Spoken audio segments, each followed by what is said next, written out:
পালিয়ে আসিস এখানে, আমার হাত থেকে পালাবি? ওঠ, এত বড় সাহস!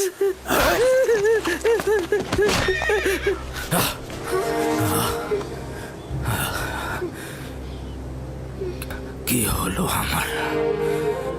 আমার বুকের ভেতরটা না জানি আমার ইউসুফ কোথায় আছে, কোন বিপদে আছে। শান্ত হন খোদার নবী। আমার ইউসুফ কোথায় আছে? কেমন আছে আমার ইউসুফ?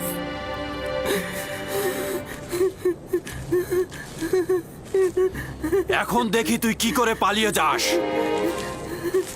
আমার সবচেয়ে বড় ভুল হয়েছে তোর পা দুটো না বাঁধা। পা বাঁধলে আর তুই পালাতে পারতি না। এখন তোর পা দুটো আমি ভেঙে ফেলবো।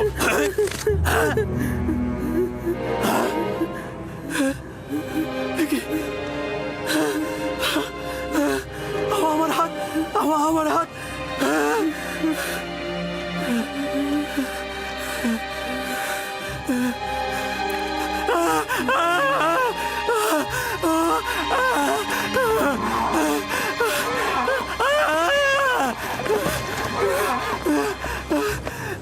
কি হয়েছে তোমার? দেখি দেখি কিভাবে এমন হলো। আমি জানি না কি করে হলো, আমি কিছুই বুঝতে পারছি না। এমনি এমনি তো আর এরকম হওয়ার কথা নয়। ভারী কিছু তুলেছিলে নাকি পাথরে আঘাত করেছিলে? কিভাবে ব্যথা পেলে বলো। কাফেলার পেছনে এসে দেখলাম ওই গোলামটি নেই। তারপরে তাকে খুঁজতে গেলাম, আর তারপরে দেখি ও কবরের পাশে লুকিয়ে লুকিয়ে। ও খুব ব্যথা। আমি রেগে গিয়ে তাকে একবার আঘাত করতে গিয়ে আমার হাতের এই অবস্থা হলো। ওকে আঘাত করার পর এরকম হয়েছে? এত ছোট বাচ্চার কি ক্ষমতা রয়েছে তোমার আঘাত নেবার? চিন্তা করলে না তার কথা তোমার উপর প্রতিশোধ নিতে পারে? ছোট লোক কথা কর। আমরা তো তাকে বিক্রয় করার জন্য নিয়ে যাচ্ছি। এইরকম আঘাত থাকলে আমরা তো কোনো মূল্যই পাবো না। পালিয়েছিলে কেন? আমি পালাইনি। আমার আম্মাজানের মাজার এটা। খোদা হাফেজি করছিলাম।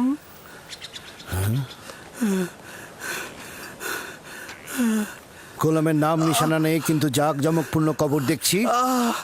গোলামের মায়ের কবর তো এরকম হতে পারে না। তুমি কে বলো তো?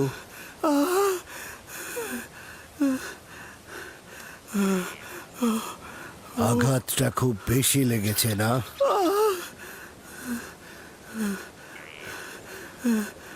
তুমি কি জানো তুমি পালিয়ে গেলে ওর উপর কি ঝড়টাই না যেত? ও আসলে খারাপ মানুষ নয়। আমার শাস্তির ভয় আসলে এরকম করেছে।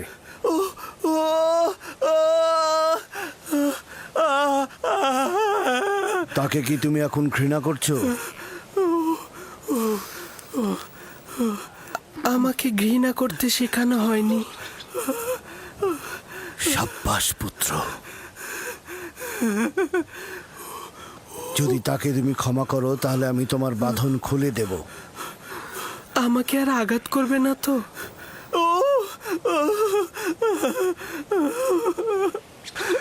ইব্রাহিমের খোদার কসম, আমি থাকতে আর কেউ কোনোদিন তোমার গায়ে হাত দিতে পারবে না। একাত্মবাদী খোদা মানো? আমি মালিক ইবনে ইবনে আল কাইদ ইবনে ইসমাইল ইবনে ইব্রাহিম।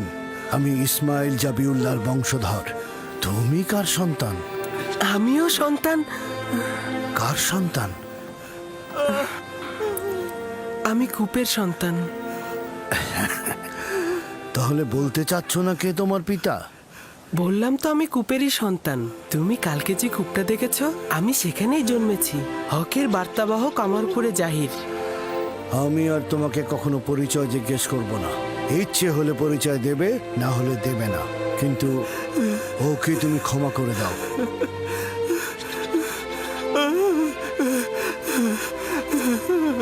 আমি অনেক আগেই তাকে ক্ষমা করে দিয়েছি। সাবাস পুত্র আমার, মায়ের কাছ থেকে বিদায় নাও, আমরা রওনা দেব।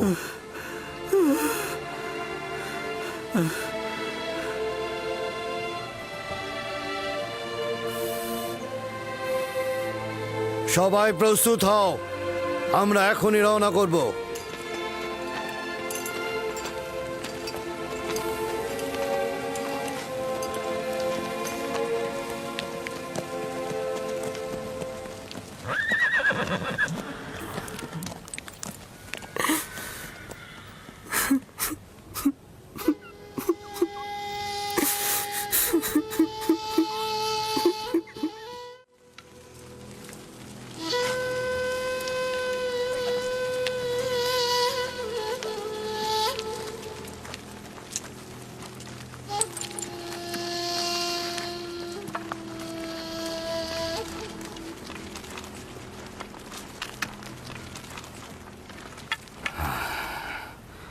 ইউসুফের কোনো খোঁজ পেয়েছো?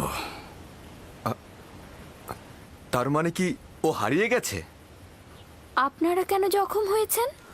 এখন থেকে বনি ইসরায়েলেরা না কোনো বরকত কল্যাণ দেখবে, না তাদের জীবনে কোনো সুসংবাদ আসবে। ইউসুফকে যে নেকড়েরা হামলা করেনি তা আমি ভালো করে বুঝতে পারছি। তোমরা জানো ইউসুফ কোথায়।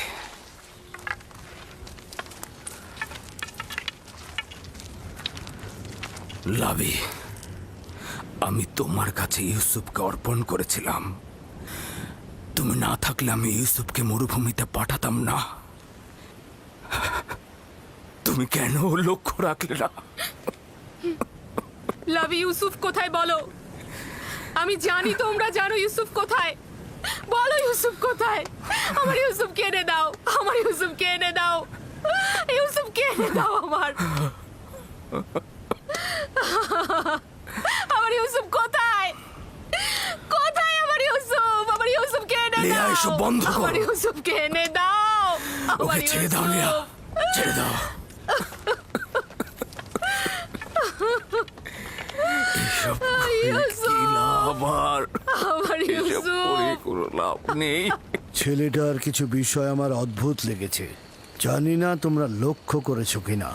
তুফানে পথ হারিয়ে না ফেললে আমরা কিন্তু এ পথে আসতাম না, আর ঘোড়াগুলো যদি কূপের কাছে থেমে না যেত আমরাও থামতাম না, আর যদি তৃষ্ণার্ত না হতাম তাহলে পানীয় উত্তোলন করতাম না। এই সব কিছু খোদার ইচ্ছায় ঘটেছে, নইলে এই গোলাম আমাদের নসিবে আসতো না।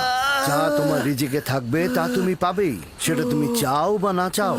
এর মধ্যে আবার কিছু জিনিস আছে যেটা একেবারে তোমার হাতে তুলে দেয়া হবে, যেটা তোমাদের নিজেদের কিসমত, যা খোদাবান্দা স্বয়ং নির্ধারণ করে দিয়েছেন সেটার কাছে পৌঁছতে পারো।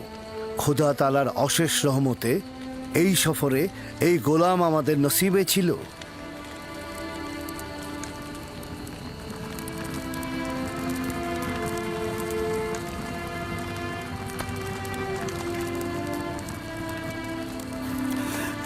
হে ইশতারে খোদা, আমাকে নাজাত দাও।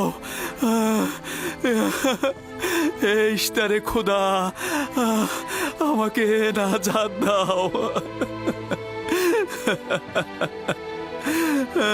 হে ইশতারে খোদা, আমাকে নাজাত দাও। আমি আর পারছি না, নাজাত দাও।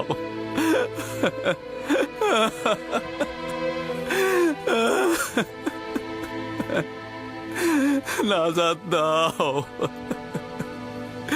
এই ইশতারে খোদা, আমাকে নাজাত দাও।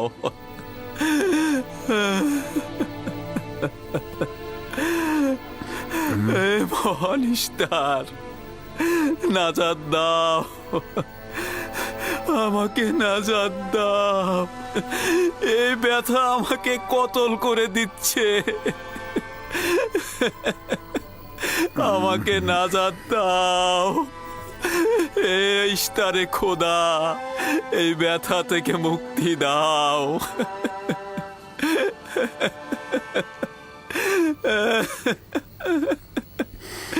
নাজাত দাও, নাজাত দাও।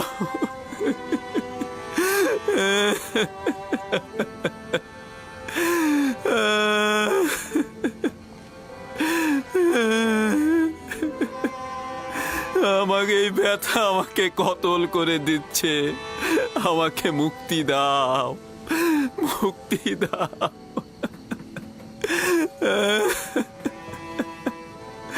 আমাকে নাজাত দাও, আমাকে নাজাত দাও। এইটা আমাকে নাজাত দাও।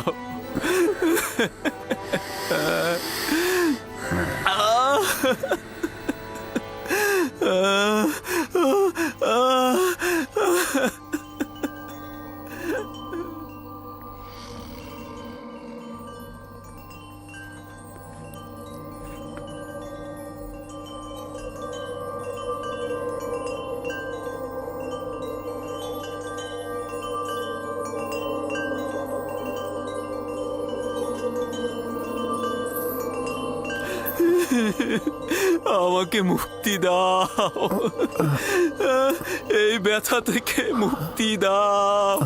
ও এই ব্যথা আমাকে কতল করেছে।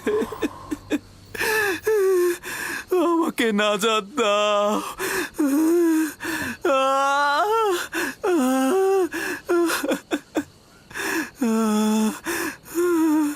আমাকে নাজাত দাও।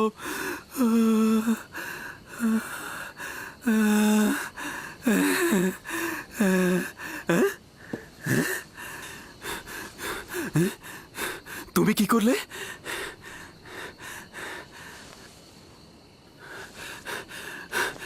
তোমার হাতগুলো আমাকে সাফা প্রদান করেছে। আমি তো কিছুই করিনি, সবাই তো এটাই করে। একটু মালিশ করে দিলেই তো ব্যথার পরিবর্তন হয়। কিন্তু এর আগে জনাব মালিক আমার হাতে কত কিছু দিল, মালিশ করলো। কই, তখন তো ব্যথা কমলো না। এখন তো ব্যথা নেই।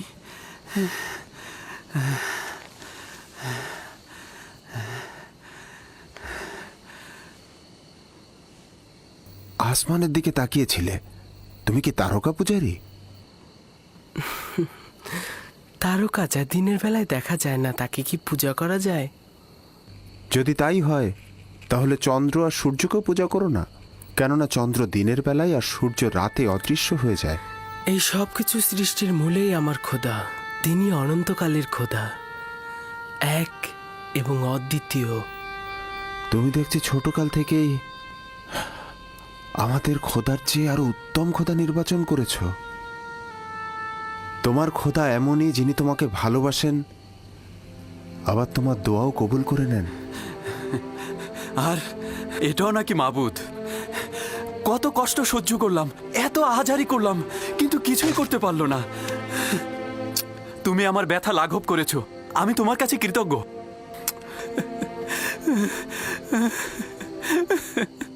আমি তোমার কাছে কৃতজ্ঞতা জ্ঞাপন করছি।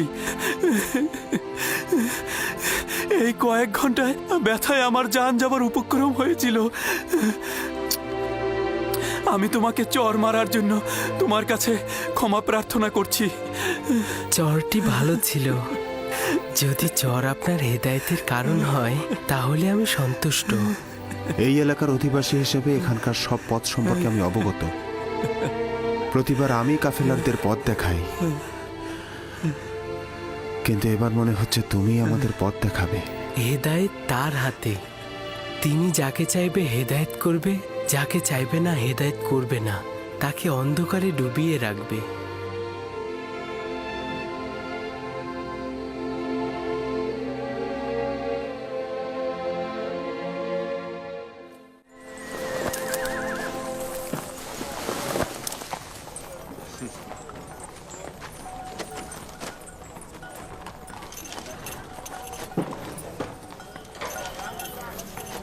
আমি জানি না এই ছেলেটি কে, কিন্তু গত রাতে ওকে দোয়া পড়ে কাশ্মীরকে সাফা দিতে দেখেছি। ওর আসমানে খুদার কাছে ওর দোয়া কবুল হয়। সম্ভবত ও খুদার আশুলিয়া। কাশ্মীরের সাফা প্রাপ্তির সঙ্গে ওর খোদার আশুলিয়া হওয়ার সম্পর্ক নেই। গতকালই তো বলেছিলাম ইউসুফ যদি ওকে ক্ষমা করে তাহলে সে সাফা পাবে। কিন্তু আপনি আমার খোয়াবকে কি বলবেন? আমি খোয়াবে দেখেছি ও যেদিক দিয়ে যাচ্ছে সেদিকে সবুজ গাছে ভরে যাচ্ছে। খোয়াব তো কোনো মানদণ্ড হতে পারে না। তুমি একাত্মবাদী খোদাকে চেনো না।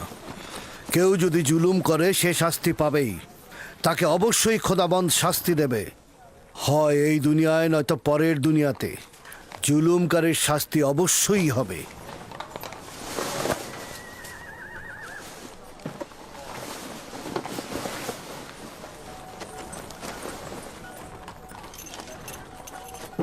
এই অঞ্চলটি সবুজ ও আনন্দময় ছিল, কিন্তু এবছর অনাবৃষ্টিতে আমাদের ফসলগুলো সব ঝুঁকির মুখে। আমি এই অঞ্চলের বাসিন্দা। যদি বৃষ্টি না হয় তাহলে দুর্ভিক্ষে সব শেষ হয়ে যাবে।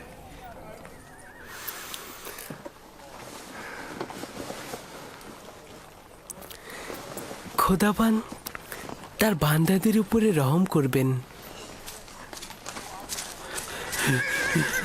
জনাব মালিক, একজন কাফেলার অবস্থা খুবই খারাপ, আপনি একটু দেখবেন।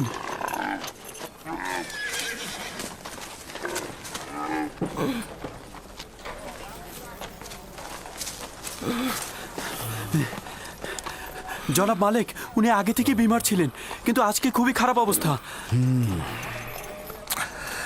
তার অবস্থা তো সত্যিই অনেক খারাপ।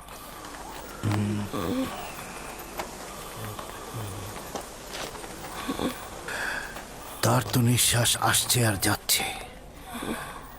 এই যাত্রায় তো মনে হয় না আর টিকবে। কিন্তু উপায় কি? তাকে এভাবে ফেলে রেখে তো আমরা যেতে পারি না। গতিময় বিছানা তৈরি করো আর সেটা গাধার পিঠে বেঁধে দাও। গাধায় কাফেলাকে অনুসরণ করবে। আপনি ভালো হয়ে যাবেন বাঁচা মরা খোদার হাতে।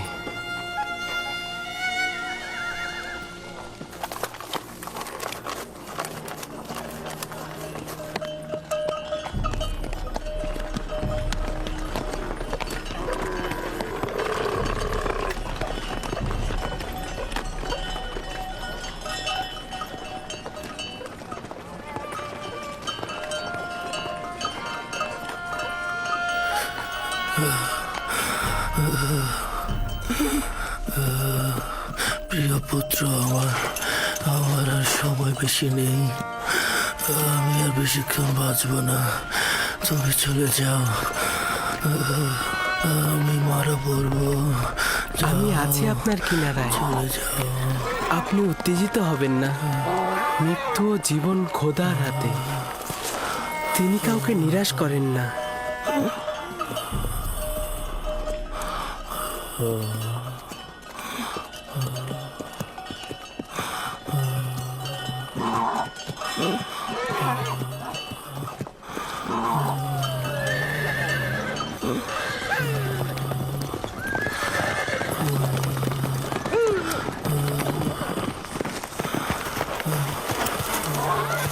তুমি রোগীর সঙ্গে সঙ্গে কেন হাঁটছো? আমিও নিষেধ করেছি, কিন্তু আমার কথা শুনছেই না। আমি তাকে একা রেখে যেতে পারবো না। আপনি অনুমতি দিন, আমি তার সঙ্গে থাকবো। তার বিমারি কঠিন পর্যায়ে গিয়েছে, এখানে তো তোমার কিছু করার নেই।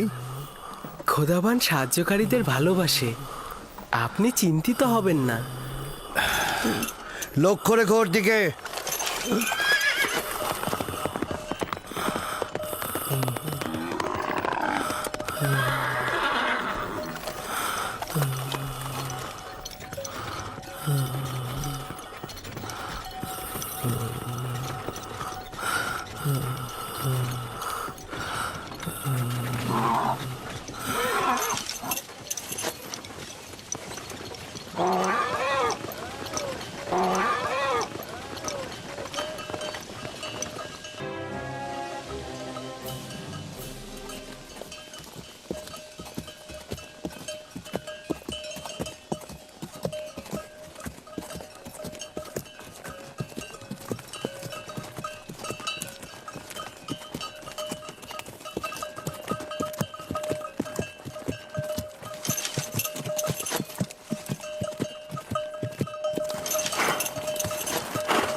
জনাব ফালেক, জনাব ফালেক, দেখুন উনি একেবারে সুস্থ হয়ে গেছে। উনি মৃত্যুর কোল থেকে নাজাত পেয়েছেন। দেখুন কি অদ্ভুত ঘটনা, উনি একেবারে সুস্থ হয়ে গেছেন। আপনি সত্যিই সুস্থ? দেখতেই তো পাচ্ছ, আমি দাঁড়িয়ে আছি। তুমি ওনাকে সাফা দিয়েছো আমি যেভাবে কাশ্মীরের হাতকে সাফা দিয়েছিলে? খোদাবান সাফা দিয়েছে, আমি তো শুধু দোয়া করেছি। জনাবে মালিক, জনাবে মালিক, দেখুন এই বৃদ্ধ লোকটি সাফা পেয়েছে। জনাবে মালিক,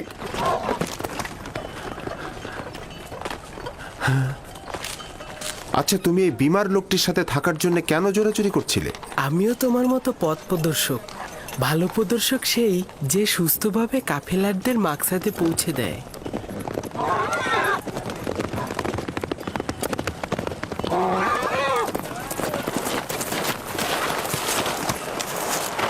ব্যাপার কি, সবাই থেমে গেলে কেন?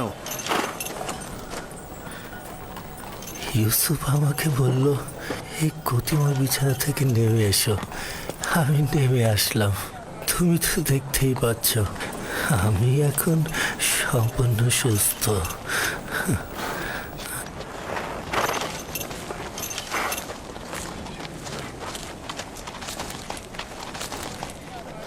আরে আপনি তো সুস্থ হয়ে গেছেন। ইউসুফ আমার জীবন বাঁচিয়েছে, আমি ওর কাছেই ঋণী। ও যদি আমার সেবা যত্ন না করতো, নিঃসন্দেহে আমি এতক্ষণে মারা পড়তাম। আমি তো শুধুমাত্র আপনাকে সামান্য যত্ন করেছি, এইটা তেমন কিছু নয়।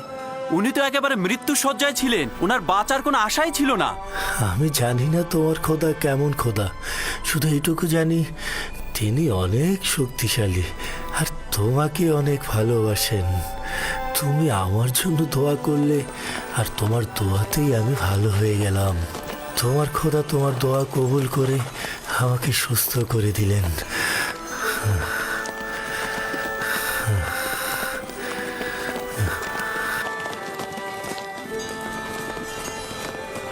সবাই রওনা করো।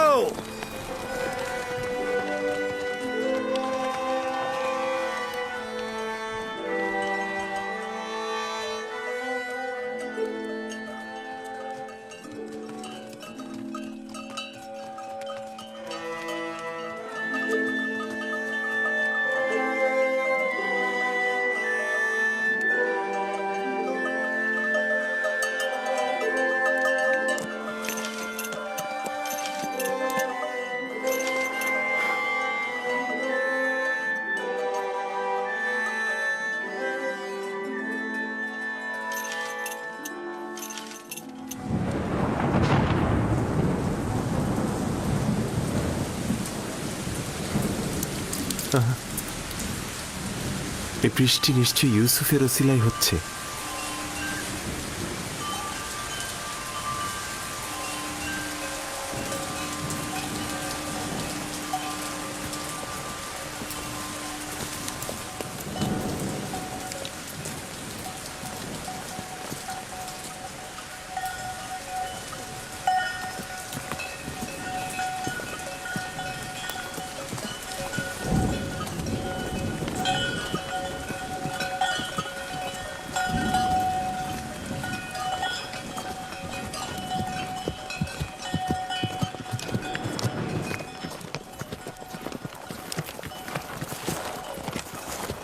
ওই সামনে মিশরের সীমানা, খুব বেশি সময় লাগবে না, অর্ধ দিনের মধ্যেই আমরা ওইখানে পৌঁছাবো।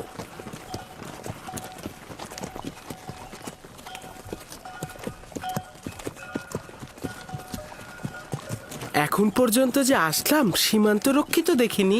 কেনান, হেজাজ সহ এই সকল এলাকায় গোত্রভিত্তিক প্রশাসন ব্যবস্থা রয়েছে। এদের আয়তন এবং সীমানা সুনির্দিষ্ট নয়, কিন্তু মিশর প্রাচীন সভ্যতার অধিকারী এবং সুশৃঙ্খল সামরিক বাহিনীর অধিকারীও বটে। তবে সীমান্তের অধিকাংশ জায়গাতেই এদের প্রহরী রয়েছে। মিশরের ফেরাউন পৃথিবীর সর্বাপেক্ষা শক্তিশালী শাসক।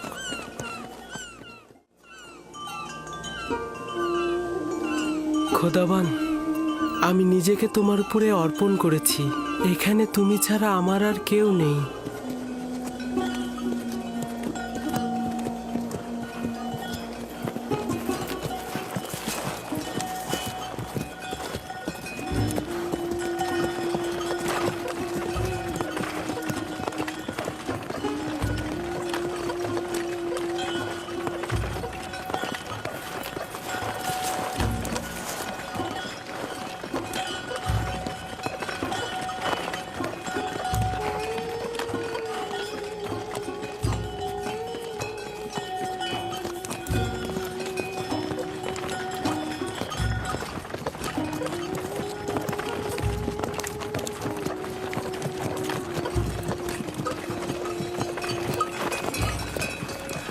এটাই হচ্ছে মিশরের সীমান্ত।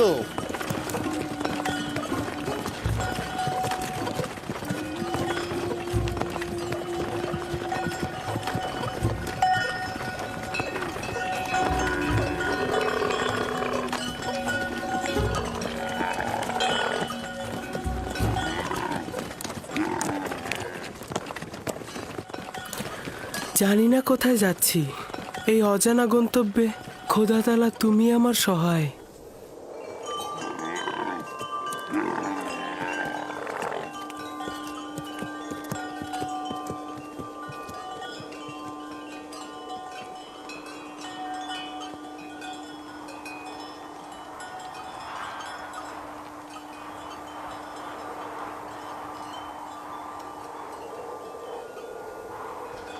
এই দাঁড়াও, তোমরা কারা? কোথা থেকে এসেছো? মালেক ইবনে জার, বাবেল থেকে।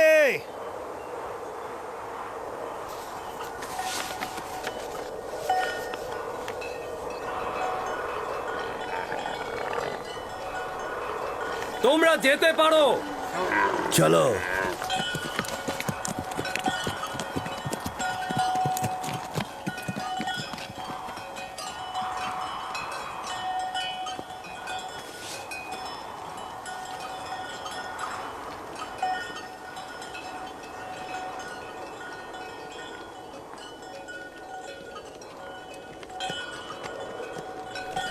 ওরা কি আপনাকে চেনে? হ্যাঁ, চিনবে না কেন? আমরা অনেক বছর ধরেই মিশরে ব্যবসার কাজে যাই। মিশর অনেক প্রাচীন আর সুসভ্য দেশ। শাম আর ক্যাননের সাথে মিশরের পার্থক্য অনেক। আজব ধরনের পোশাক পরেছিলেন, তাই না? হ্যাঁ, ওদের মাথার মুকুটটা একদম গোখরো সাপের মতো। এটা সর্পের ভূমি বলে প্রসিদ্ধ। মিশরবাসীদের ধারণা যে একটা আজদাহা সাপ এই ভূমিকে রক্ষা করে চলেছে।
আমাদেরও গরু আর ভেড়া রয়েছে, তবে এই পরিমাণ নয়। এরা অনেক সম্পদশালী, না? এই যত সবুজ ফসলি জমি আর পশুর পাল দেখছো, সবকিছুর মালিক ওদের দেবতা আমুন। মানে আসলে মন্দিরই এগুলোর মালিক। বাকিটার মালিক ওদের রাজা আমুন হতে। এখানে জনগণের নিজের কোনো সম্পত্তি নেই। তার মানে মিশরের খোদার গরু আর ভেড়া রয়েছে? সবকিছু ওই খোদারই, কোনো আপত্তি নেই তো? প্রকৃত খোদা তিনি, যিনি সবকিছু সৃষ্টি করেন, কিন্তু নিজের জন্য নয়।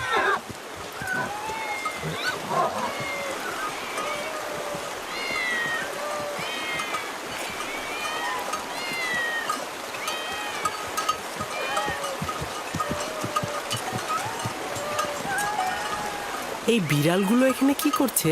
এই শহরের লোকদের খোদা হলো বিড়াল। এটাই এই শহরের মন্দির, শহরের ঠিক মুখে। এই শহরের মানুষ বিড়াল খুব ভালোবাসে।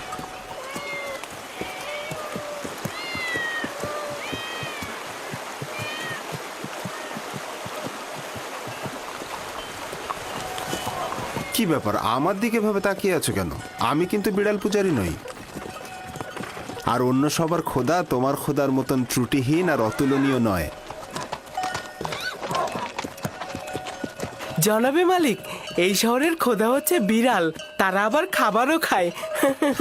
খুব বেশি অবাক হয়েও না, এই অঞ্চলের খোদারা জীব জন্তু চারণভূমি এমনকি স্ত্রী সন্তানেরও মালিক।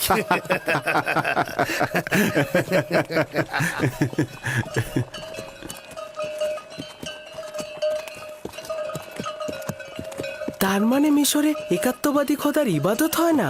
এখানে এক খোদার ইবাদত অপরাধ। তুমি কখনো এক খোদার কথা কাউকে বলবে না, আর ভুলেও কখনো এদের খোদাকে তিরস্কার করবে না, তাহলে কিন্তু রক্ষা পাবে না।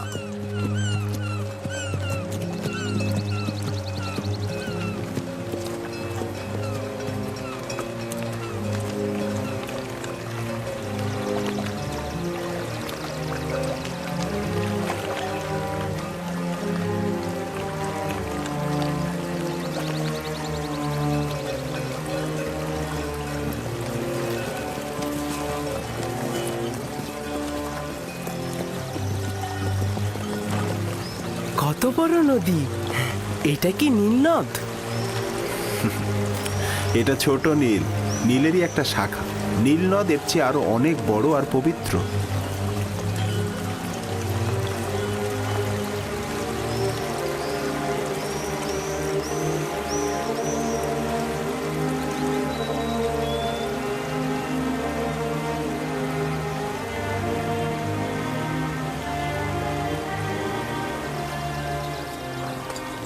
কেন পবিত্র?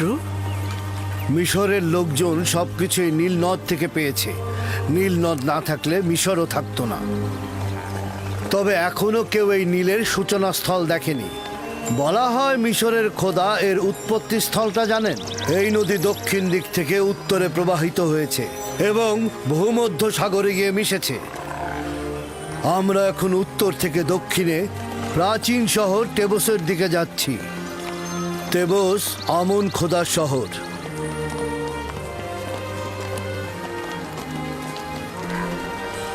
নীলের ওই পাশটা পশ্চিমে মৃত ব্যক্তিদের দুনিয়া। ওই যে বড় পিরামিডগুলো মিশরের ফেরাউনের সমাধি। এটাকে মমফিস বলা হয়। এই জায়গা থেকে নীল নদ বিভিন্ন শাখা প্রশাখায় বিভক্ত হয়েছে।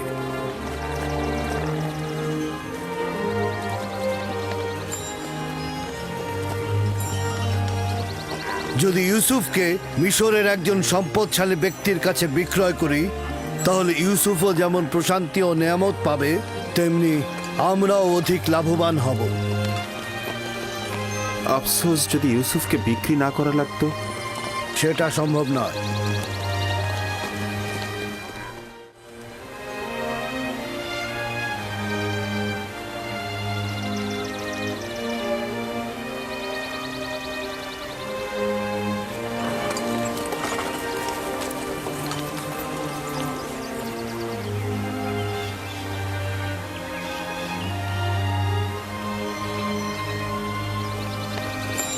আমরা দক্ষিণের দিকে যাব। সম্মুখে একজন মৃত ব্যক্তির সমাধি দেখা যাচ্ছে।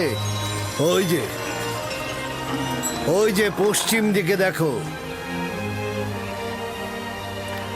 এই নৌকাটি মিশরের প্রাচীন ঐতিহ্যের প্রতীক। কোনো সম্ভ্রান্ত ব্যক্তি মারা গেলে এইভাবে নৌবহর সাজিয়ে নদী পরিভ্রমণ শেষে নির্ধারিত স্থানে তাকে সমাহিত করা হয়। ওই যে দূরে অনেকগুলো দরজা দেখছো, ওটা এই নগরীর প্রধান ফটক। আমরা ওই পথ দিয়ে প্রবেশ করব।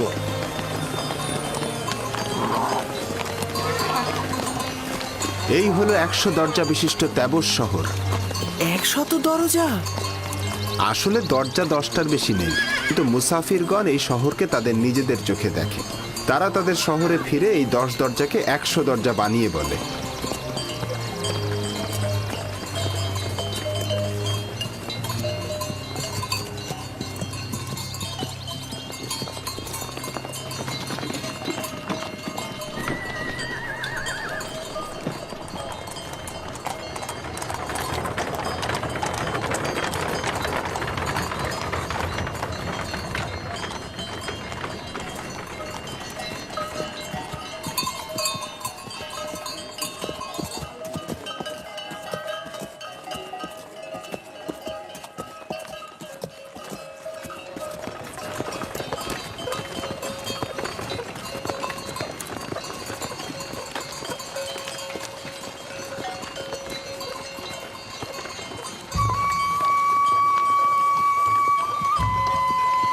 মালিক ইবনে জার, বাবেল থেকে।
কি হয়েছে? কেন ঘুমাচ্ছেন না? আমার ভয় লাগছে তুমি পালিয়ে যাবে।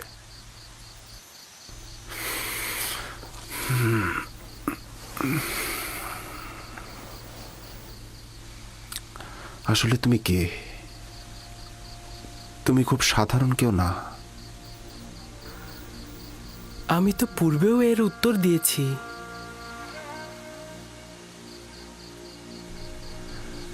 আমার খোদা তোমার খোদার থেকে দুর্বল আর অক্ষম। তোমার খোদার সম্পর্কে বলবে?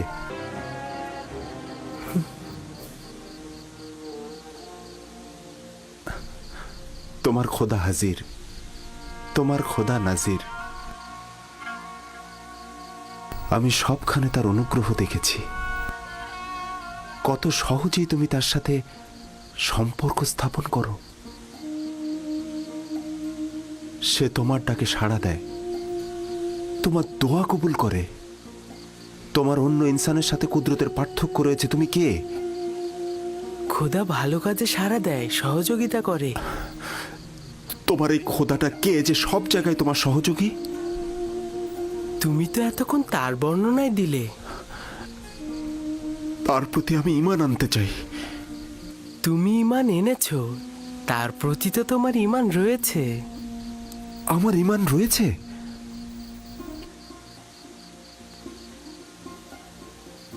তুমি আমার খোদাকে সবখানে হাজির দেখেছো, তাকে সব কর্মে শক্তিশালী জানো। তোমার দৃষ্টিতে সে সকলের আশ্রয়দাতা, উত্তরদাতা। নিজের খোদাকে তুমি দুর্বল ও অক্ষম আখ্যায়িত করেছো, এগুলোই ঈমান। তার মানে আমিও তোমার মতো এক খোদার ইবাদতকারী? কাশ্মীরের ছাপা পাওয়ার রাতেই তুমি ঈমান এনেছিলে। আমি তো তোমার কথা শুনে বুঝতে পেরেছিলাম। তুমি কে? সত্যি করে বলো, তুমি কে? তুমি আমাদের সম্পর্কে এত অবগত। তোমাকে তোমার এক খোদার কসম, সত্যি করে বলো তুমি কে? বলো। কসম দিও না, বলার অনুমতি নেই আমার। আমার ইচ্ছায় কিছুই হচ্ছে না, সবকিছু খোদা তাআলার ইচ্ছাই হচ্ছে। এবং সেই পবিত্র ইচ্ছা পূরণের জন্যই তিনি আমাকে মিশরে এনেছেন। পবিত্র ইচ্ছা? আমাকে কিছুটা তো বলো। আমি জানি না, ভবিষ্যতে অবশ্যই জানবেন। আমি চাই না মালিক তোমাকে বিক্রি করুক। আমি অবশ্যই বাধা দেব। খোদাবান সব বিষয়ে অবগত। যদি তিনি আমাকে গোলাম হিসেবে চান, আমি রাজি।